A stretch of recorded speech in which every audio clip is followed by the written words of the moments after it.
श्री कृष्ण और रुक्मिणी का संबंध केवल विवाह की कथा नहीं है, बल्कि यह भक्ति, प्रेम, आत्मसमर्पण, साहस और धर्म की एक गहन आध्यात्मिक गाथा है। रुक्मिणी विदर्भ देश के राजा भीष्मक की पुत्री थीं। उनका मन बचपन से ही श्री कृष्ण की कथाओं में रमता था। द्वारका के उस नीलवर्ण पुरुष के बारे में जब भी वे सुनती, उनका हृदय किसी अनजानी तृष्णा से भर उठता। रुक्मिणी ने श्रीकृष्ण को कभी प्रत्यक्ष नहीं देखा था, फिर भी उन्होंने उन्हें अपने जीवन का सर्वस्व मान लिया था। यह प्रेम सांसारिक आकर्षण से परे था, यह आत्मा का आत्मा से जुड़ने का भाव था। उधर श्रीकृष्ण भी विदर्भ की उस राजकुमारी के भावों से अनभिज्ञ नहीं थे। वे जानते थे कि रुक्मिणी केवल एक स्त्री नहीं, बल्कि शुद्ध भक्ति की मूर्ति है। विदर्भ के राजमहल में रुक्मिणी का जीवन ऐश्वर्य से भरा था, परंतु उनका मन सांसारिक सुखों में नहीं उलझा। वे मन ही मन श्रीकृष्ण को अपना पति मान चुकी थीं। रुक्मिणी का बड़ा भाई रुक्मी अहंकार और द्वेष से भरा हुआ था। वह श्रीकृष्ण से वैर रखता था और किसी भी स्थिति में रुक्मिणी का विवाह उनसे नहीं करना चाहता था। उसने रुक्मिणी का विवाह शिशुपाल से तय कर दिया, जो स्वयं श्री कृष्ण का घोर शत्रु था। यह निर्णय रुक्मिणी के लिए असहनीय था। उनका हृदय विद्रोह कर उठा, पर वे जानती थीं कि एक राजकुमारी होकर खुला विरोध करना संभव नहीं। ऐसे में उन्होंने साहस का मार्ग चुना। उन्होंने एक ब्राह्मण के हाथ श्री कृष्ण को पत्र भेजा। उस पत्र में रुक्मिणी ने अपने हृदय की संपूर्ण पीड़ा उड़ेल दी। उन्होंने लिखा कि हे कृष्ण, मैं आपको ही अपना पति मान चुकी हूं। यदि आपने मेरी रक्षा नहीं की तो मैं प्राण त्याग दूंगी। यह पत्र केवल प्रेम का नहीं, बल्कि आत्मसमर्पण का उद्घोष था। श्री कृष्ण जब यह पत्र पढ़ते हैं तो उनका मुख गंभीर हो जाता है। वे जानते थे कि यह केवल एक विवाह का प्रश्न नहीं, बल्कि धर्म और अधर्म का संघर्ष है। श्री कृष्ण ने तुरंत निर्णय लिया कि वे रुक्मिणी को शिशुपाल से नहीं, बल्कि अधर्म से मुक्त करेंगे। द्वारका से वे रथ लेकर विदर्भ की ओर बढ़े। उधर विदर्भ में विवाह की तैयारियां जोरों पर थी। राजमहल उल्लास से भरा था, पर रुक्मिणी का अंतर्मन आंसुओं से भीगा हुआ था। विवाह से एक दिन पूर्व वे देवी अंबा के मंदिर में दर्शन के लिए जाती हैं। यह वही क्षण था जिसका उल्लेख उन्होंने अपने पत्र में किया था। रुक्मिणी जानती थीं कि यही अवसर है जब श्रीकृष्ण उन्हें स्वीकार करेंगे। मंदिर के बाहर शिशुपाल, रुक्मी और अन्य राजाओं की सेनाएं तैनात थीं। जैसे ही रुक्मिणी मंदिर से बाहर निकलती है, उसी क्षण श्रीकृष्ण रथ सहित प्रकट होते हैं। वे बिना किसी विलंब के रुक्मिणी को अपने रथ पर बैठा लेते हैं। यह अपहरण नहीं, बल्कि धर्म की रक्षा थी। रुक्मिणी के चेहरे पर भय नहीं, बल्कि शांति थी, मानो उनका जीवन उद्देश्य पूर्ण हो गया हो। उधर शिशुपाल और अन्य राजा क्रोध से भर उठते हैं और श्रीकृष्ण का पीछा करते हैं। भीषण युद्ध होता है। श्रीकृष्ण अकेले ही अनेक राजाओं का सामना करते हैं। रुक्मी भी युद्ध में उतरता है, पर श्रीकृष्ण उसे पराजित कर देते हैं। वे रुक्मी का वध नहीं करते, क्योंकि रुक्मिणी के आग्रह पर वे उसे जीवन दान देते हैं। यह क्षण श्रीकृष्ण की करुणा और रुक्मिणी के प्रेम की गहराई को दर्शाता है। अंततः श्रीकृष्ण रुक्मिणी को द्वारका ले आते हैं और विधि विधान से उनका विवाह संपन्न होता है। यह विवाह केवल दो व्यक्तियों का मिलन नहीं था, बल्कि भक्ति और भगवान के मिलन का प्रतीक था। विवाह के बाद रुक्मिणी द्वारका की महारानी बनती है, पर उनका स्वभाव कभी अहंकार से ग्रस्त नहीं हुआ। वे सदा स्वयं को श्री कृष्ण की दासी मानती रही। रुक्मिणी का प्रेम अधिकार जताने वाला नहीं था, बल्कि सेवा और समर्पण से भरा था। एक बार नारद मुनि द्वारका आते हैं और श्री कृष्ण से कहते हैं कि वे स्वयं को संसार में सबसे प्रिय मानते हैं, परंतु क्या कोई ऐसा है जो श्री कृष्ण से अधिक प्रेम करता हो? श्री कृष्ण मुस्कुराते हैं और रुक्मिणी की ओर देखते हैं।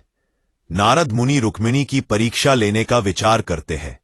वे कहते हैं कि यदि रुक्मिणी सच में श्री कृष्ण से प्रेम करती है तो उन्हें तुला पर तौलकर दान करना होगा। रुक्मिणी सहर्ष तैयार हो जाती है। तुला के एक पलड़े में श्री कृष्ण बैठते हैं और दूसरे पलड़े में रुक्मिणी अपना समस्त वैभव, स्वर्ण, रत्न रख देती हैं, पर पलड़ा नहीं झुकता। अंत में रुक्मिणी एक तुलसी दल रखती हैं, जो उन्होंने प्रेम और भक्ति से अर्पित किया होता है। वही तुलसी दल पलड़े को झुका देता है। यह घटना बताती है कि रुक्मिणी का प्रेम सांसारिक नहीं बल्कि शुद्ध भक्ति से युक्त था।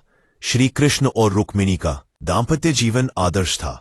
रुक्मिणी को कभी इस बात का अभिमान नहीं हुआ कि वे मुख्य रानी रहे। वे अन्य रानियों का भी आदर करती थीं। उनका प्रेम शांत, स्थिर और गहन था। वे श्री कृष्ण के हर रूप को स्वीकार करती थी, चाहे वह राजा हो, सारथी हो या योगी। रुक्मिणी का जीवन यह सिखाता है कि सच्चा प्रेम मांग नहीं करता बल्कि स्वयं को समर्पित कर देता है। श्री कृष्ण भी रुक्मिणी के प्रेम का सम्मान करते थे। वे जानते थे कि रुक्मिणी उनके लिए केवल पत्नी नहीं बल्कि भक्ति की साकार मूर्ति है। जब कभी रुक्मिणी को अपने सौंदर्य या सौभाग्य पर गर्व होने लगता, श्री कृष्ण उन्हें विनम्रता का पाठ सिखाते, जिससे उनका अहंकार समाप्त हो जाता। यह सब प्रेम को और भी पवित्र बनाता था। श्री कृष्ण और रुक्मिणी की कथा यह संदेश देती है कि जहां प्रेम में श्रद्धा, साहस और धर्म का मेल हो, वहीं सच्चा मिलन संभव है। रुक्मिणी द्वारका की महारानी बनने के बाद भी अपने हृदय में कभी राजसी अहंकार को स्थान नहीं देती थी। उनके लिए श्री कृष्ण केवल पति नहीं थे, वे उनके प्राण, उनके आराध्य और उनका संपूर्ण संसार थे। द्वारका के महलों में अपार वैभव था, पर रुक्मिणी का जीवन सादगी, सेवा और प्रेम से परिपूर्ण था। वे प्रातःकाल उठकर सबसे पहले श्री कृष्ण के चरणों का स्मरण करती और फिर अपने कर्तव्यों में लग जाती। उनका प्रेम शांत था, दिखावे से दूर, पर उसकी गहराई अथाह थी। श्री कृष्ण भी रुक्मिणी के इस मौन प्रेम को भली भांति समझते थे। वे जानते थे कि रुक्मिणी का प्रत्येक भाव निस्वार्थ है। एक बार श्री कृष्ण ने जानबूझकर रुक्मिणी से दूर रहने का अभिनय किया, जिससे उनके मन की स्थिति को परखा जा सके। रुक्मिणी ने कोई शिकायत नहीं की, न कोई प्रश्न उठाया। वे मौन रहकर केवल श्री कृष्ण के कल्याण की कामना करती रहीं। यह मौन ही उनके प्रेम की भाषा थी। श्री कृष्ण जब यह देखते हैं तो उनका हृदय द्रवित हो उठता है। वे समझ जाते हैं कि रुक्मिणी का प्रेम अधिकार नहीं, त्याग से जन्मा है। एक अन्य प्रसंग में श्री कृष्ण ने रुक्मिणी से उनके सौंदर्य और सौभाग्य का उल्लेख किया। रुक्मिणी के मन में क्षणिक गर्व उत्पन्न हुआ कि वे भगवान की पत्नी है। उसी क्षण श्री कृष्ण ने उन्हें वन में ले जाकर अपनी माया से, विलासिता से दूर कर दिया। रुक्मिणी अकेली, भूखी और थकी हुई वन में बैठ जाती हैं। उनका शरीर कमजोर हो जाता है, पर मन में किसी प्रकार का रोष नहीं होता। वे केवल यही सोचती हैं कि यदि यह भी श्री कृष्ण की इच्छा है तो यही उनका सौभाग्य है। अंततः श्री कृष्ण प्रकट होकर उन्हें अपने हृदय से लगा लेते हैं। यह घटना रुक्मिणी को यह सिखाती है कि प्रेम में अहंकार का लेश भी नहीं होना चाहिए। श्री कृष्ण और रुक्मिणी का संबंध केवल सांसारिक नहीं था, उसमें आध्यात्मिक गहराई थी। रुक्मिणी स्वयं को सदा श्री कृष्ण की दासी मानती थी, पर श्री कृष्ण उन्हें सदा सम्मान देते थे।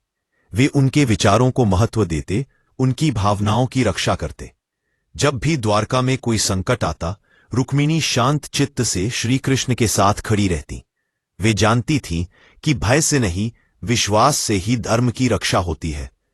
एक बार द्वारका में तब रुक्मिणी ने श्री कृष्ण से करुणा और न्याय का मार्ग अपनाने का आग्रह किया। श्री कृष्ण ने उनके शब्दों को स्वीकार किया और धर्म की मर्यादा की रक्षा की। यह दर्शाता है कि रुक्मिणी केवल प्रेमिका नहीं बल्कि धर्मपथ की सहचरी थी। रुक्मिणी का जीवन श्री कृष्ण की अनेक रानियों के बीच भी संतुलन और मर्यादा का प्रतीक था। उन्हें कभी ईर्ष्या नहीं हुई।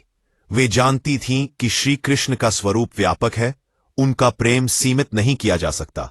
उनका प्रेम अधिकार की बेड़ियों में नहीं बंधा था, बल्कि समझ और स्वीकार से भरा था।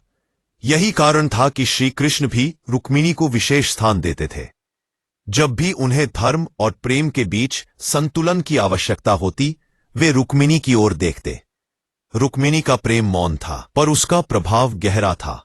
उन्होंने कभी स्वयं को आगे नहीं रखा, पर उनका अस्तित्व श्री कृष्ण के जीवन में आधार बन गया।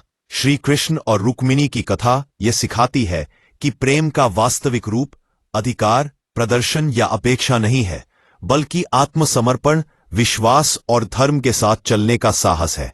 रुक्मिणी ने अपने जीवन से यह सिद्ध कर दिया कि सच्चा प्रेम वही है जो संकट में भी स्थिर रहे, जो अहंकार से मुक्त हो और जो अपने आराध्य को ही अपना सर्वस्व मान ले। श्री कृष्ण के लिए भी रुक्मिणी केवल पत्नी नहीं थी, वे उनकी भक्ति का जीवन स्वरूप थीं। उनका साथ यह प्रमाण है कि जब प्रेम भक्ति बन जाता है तब वह काल और परिस्थितियों से ऊपर उठ जाता है। रुक्मिणी का जीवन श्री कृष्ण के साथ रहते हुए भी निरंतर साधना जैसा था। वे अपने प्रेम को शब्दों में नहीं, आचरण में जीती थी। द्वारका की रानी होकर भी वे स्वयं को सबसे पहले सेविका मानती थी। जब श्री कृष्ण सभा में होते, युद्ध की योजनाएं बनती या धर्म के निर्णय लिए जाते, तब रुक्मिणी मौन रहकर भी सब समझती थी। उनका मौन कमजोरी नहीं था, बल्कि गहरी समझ और विश्वास का प्रतीक था। श्री कृष्ण जानते थे कि रुक्मिणी के हृदय में कोई द्वंद्व नहीं है। उनका प्रेम प्रश्न नहीं करता, वह केवल स्वीकार करता है। एक बार श्री कृष्ण ने सभा में अन्य रानियों के गुणों की प्रशंसा की। रुक्मिणी वहीं उपस्थित थीं। उनके मन में क्षण भर के लिए भी ईर्ष्या नहीं आई। वे जानती थी कि प्रेम तुलना से नहीं, पूर्णता से जन्मता है। श्री कृष्ण ने यह देखा और मन ही मन रुक्मिणी के प्रेम को नमन किया। रुक्मिणी का सौंदर्य केवल बाहरी नहीं था, उनके नेत्रों में करुणा थी, वाणी में मधुरता थी और हृदय में अपार धैर्य था। जब श्री कृष्ण महाभारत के युद्ध के लिए जाते हैं, तब रुक्मिणी उन्हें रोकती नहीं है। वे जानती थीं कि धर्म के मार्ग में बाधा बनना प्रेम नहीं होता। उनके मन में भय अवश्य था, पर उससे अधिक विश्वास था। वे प्रतिदिन श्री कृष्ण की कुशलता के लिए प्रार्थना करती और यही प्रार्थना उनका संबल बनती। श्री कृष्ण युद्ध से लौटते हैं तो रुक्मिणी की आंखों में आंसू होते हैं, पर वे उन आंसुओं को अपने प्रेम का बोझ नहीं बनने देती। वे केवल यह जानकर संतुष्ट होती हैं कि धर्म की रक्षा हुई है। रुक्मिणी का प्रेम समय के साथ और गहरा होता गया। उम्र बढ़ी, जीवन के अनुभव बदले, पर उनका समर्पण कभी कम नहीं हुआ। वे जानती थीं कि श्री कृष्ण का जीवन केवल उनका नहीं है, वे संपूर्ण सृष्टि के हैं। यही समझ उनके प्रेम को व्यापक बनाती थी। श्री कृष्ण भी रुक्मिणी के इस विस्तार को महसूस करते थे। जब वे योग में लीन होते, तब रुक्मिणी बिना किसी आग्रह के प्रतीक्षा करती। उन्हें यह विश्वास था कि प्रतीक्षा भी प्रेम का ही एक रूप है। एक प्रसंग में रुक्मिणी ने श्री कृष्ण से पूछा कि उनके अनेक रूप और अनेक कार्य है, फिर भी वे रुक्मिणी को कैसे देखते हैं। श्री कृष्ण ने मुस्कुराकर कहा कि जैसे नदी समुद्र में मिलकर भी अपनी पहचान खोती नहीं, वैसे ही रुक्मिणी उनका हिस्सा होकर भी स्वयं में पूर्ण है। यह सुनकर रुक्मिणी का हृदय भर आया। उनके लिए यह वचन किसी वरदान से कम नहीं था। उनका प्रेम अब और भी शांत, स्थिर और गहन हो गया। श्री कृष्ण और रुक्मिणी का संबंध समय के साथ किसी दीपक और उसकी लौ जैसा बन गया, तलक टिकते हुए भी एक दूसरे के बिना अधूरे। जब श्री कृष्ण की लीला पृथ्वी पर समाप्ति की ओर बढ़ती है, तब रुक्मिणी यह सब मौन भाव से स्वीकार करती हैं। वे जानती थीं कि जो आया है उसे जाना ही है। उनका प्रेम अब विरह के भय से मुक्त हो चुका था। वे श्री कृष्ण को केवल अपने पास रखने की इच्छा नहीं रखती थी, बल्कि उन्हें उनके पूर्ण स्वरूप में स्वीकार करती थी। यही प्रेम की पराकाष्ठा थी। श्री कृष्ण के लिए रुक्मिणी अंतिम क्षणों तक वही रही जो प्रारंभ में थी, शुद्ध भक्ति, निस्वार्थ प्रेम और अटूट विश्वास की मूर्ति। उनकी कथा यह सिखाती है कि सच्चा प्रेम समय, परिस्थिति और अपेक्षाओं से परे होता है। वह न मांगता है, न बांधता है, वह केवल स्वयं को अर्पित करता है। समय के प्रवाह के साथ द्वारका का वैभव स्थिर दिखता था, पर भीतर से सब कुछ परिवर्तन की ओर बढ़ रहा था। रुक्मिणी यह सब अनुभव करती थी। उनका मन अब और भी अधिक वैराग्य से भर गया था। वे समझ चुकी थीं कि श्री कृष्ण का प्रत्येक कार्य लीला है और प्रत्येक लीला का एक अंत निश्चित है। उनका प्रेम अब किसी सांसारिक अपेक्षा से मुक्त हो चुका था। वे श्री कृष्ण के समीप बैठतीं, उनके मुख की ओर देखतीं और मौन में ही सब कुछ समझ लेतीं। शब्दों की आवश्यकता अब समाप्त हो चुकी थी। श्री कृष्ण भी रुक्मिणी की इस अवस्था को पहचानते थे। वे जानते थे कि रुक्मिणी का प्रेम अब केवल पत्नी का नहीं, साधिका का हो चुका है। जब द्वारका में यदुवंश के पतन के संकेत प्रकट होने लगते हैं, तब रुक्मिणी का हृदय क्षण भर के लिए भी विचलित नहीं होता। वे जानती थीं कि जो सृजित हुआ है उसका विलय भी उतना ही सत्य है। श्री कृष्ण जब मौन हो जाते हैं, तब रुक्मिणी उनके मौन की रक्षा करती हैं। वे कोई प्रश्न नहीं करती, कोई आग्रह नहीं रखती। उनका मौन अब श्री कृष्ण के मौन से जुड़ चुका था। एक दिन श्री कृष्ण रुक्मिणी की ओर देखकर कहते हैं कि समय निकट है। रुक्मिणी इस वाक्य का अर्थ समझ जाती है। उनकी आंखों में आंसू आते हैं, पर वे उन्हें रोक लेती है। वे जानती थीं कि प्रेम का अंतिम रूप पकड़ने की इच्छा नहीं, छोड़ देने की क्षमता है। श्री कृष्ण के वनगमन के समय रुक्मिणी उनके पीछे नहीं जाती। उनका शरीर द्वारका में रहता है, पर चेतना श्री कृष्ण के साथ चली जाती है। जब श्री कृष्ण पृथ्वी से अपनी लीला समाप्त करते हैं, तब रुक्मिणी के लिए संसार का अर्थ भी धीरे धीरे समाप्त हो जाता है। उनके लिए अब न द्वारका का वैभव बचता है, न रानी होने का बोध। केवल एक रिक्त शांति शेष रह जाती है। वह शांति शोक से नहीं, पूर्णता से भरी होती है। रुक्मिणी का जीवन अब ध्यान बन जाता है। वे अतीत को याद कर दुखी नहीं होती, क्योंकि उनके लिए श्री कृष्ण कभी गए ही नहीं थे। वे जानते थीं कि प्रेम शरीर से नहीं, चेतना से जुड़ता है। अंततः रुक्मिणी भी अपने प्राण त्यागती है। यह त्याग मृत्यु नहीं था, यह मिलन था। उनका अंत शांत था, स्थिर था, जैसे किसी दीपक की लौ बिना हिलोरें लिए शांत हो जाए।